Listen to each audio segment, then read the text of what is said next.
আমি যখন মন্ত্রী হই তখন সকলের বাংলাদেশের মন্ত্রী হিসেবেই আমি নিজেকে মনে করি। বাংলাদেশের রাজনীতির এক বর্ণাঢ্য ও ঐতিহাসিক অধ্যায়ের অবসান ঘটল। ১ জুন জীবনাবসান হয়েছে প্রখ্যাত বর্ষিয়ান রাজনীতিবিদ ও আওয়ামী লীগের অন্যতম শীর্ষ নেতা তোফায়েল আহমেদের। দীর্ঘদিন ধরে গুরুতর অসুস্থ অবস্থায় শয্যাশয়ী ছিলেন তিনি। ৭১-এর মহান মুক্তিযুদ্ধ, ৬৯-এর গণ অভ্যুত্থান সহ স্বাধীন বাংলাদেশ বিনির্মাণের প্রতিটি বাঁকে ওতপ্রোতভাবে জড়িয়ে ছিল তার নাম। বিশেষ করে বঙ্গবন্ধু শেখ মুজিবুর রহমানের অত্যন্ত ঘনিষ্ঠ এবং বিশ্বস্ত অনুসারী হিসেবে তরুণ বয়স থেকেই তিনি দলের নীতি নির্ধারকের ভূমিকা পালন করেন।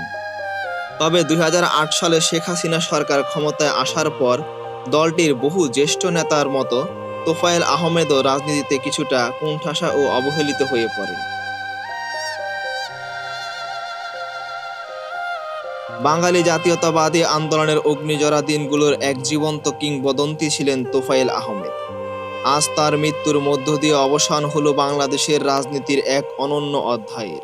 দীর্ঘদিন ধরেই তিনি বার্ধক্যজনিত ও বিভিন্ন শারীরিক জটিলতায় ভুগছিলেন এবং শয্যাশয়ী ছিলেন।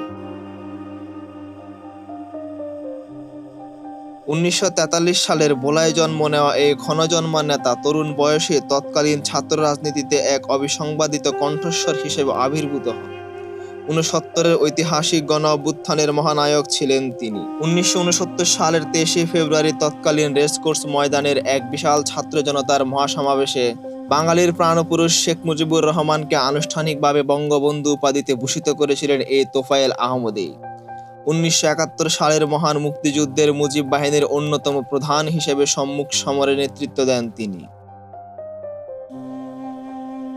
স্বাধীনতার পর তোফায়েল আহমেদই নিজেকে বাংলাদেশ আওয়ামী লীগের রাজনীতিতে এক অপরিহার্য ও নীতি নির্ধারক পর্যায়ে নিয়ে যান।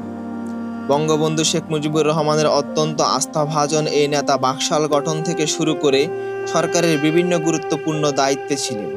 ৭৫-এর ট্র্যাজেডির পর দল পুনর্গঠন এবং স্বৈরাচার বিরোধী আন্দোলনেও রাজপথে তার ভূমিকা ছিল অনন্য। কিন্তু ক্ষমতার পালা বদলে রাজনীতির গতিপথ পাল্টে যায়। ২০০৮ সালে পতিত শেখ হাসিনা ক্ষমতায় আসার পর এক সময়ের এই কিংবদন্তি নেতাকে কেন্দ্র করে দলের ভেতর এক ধরনের দূরত্ব তৈরি হয়। আওয়ামী লীগের অন্য অনেক জ্যেষ্ঠ ও ত্যাগী নেতার মতোই তোফায়েল আহমেদকেও নীতি নির্ধারণী সিদ্ধান্ত থেকে এক প্রকার দূরে সরিয়ে রাখা হয়।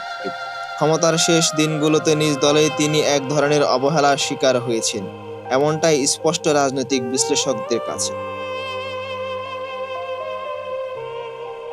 তবুও বাংলাদেশের ইতিহাসের অন্যতম প্রধান এই রূপকার ও সুবক্তা তার অসামান্য কর্মের মধ্য দিয়ে বেঁচে থাকবেন এদেশের প্রতিটি রাজনৈতিক কর্মীর হৃদয়ে, ইতিহাসের পাতায়।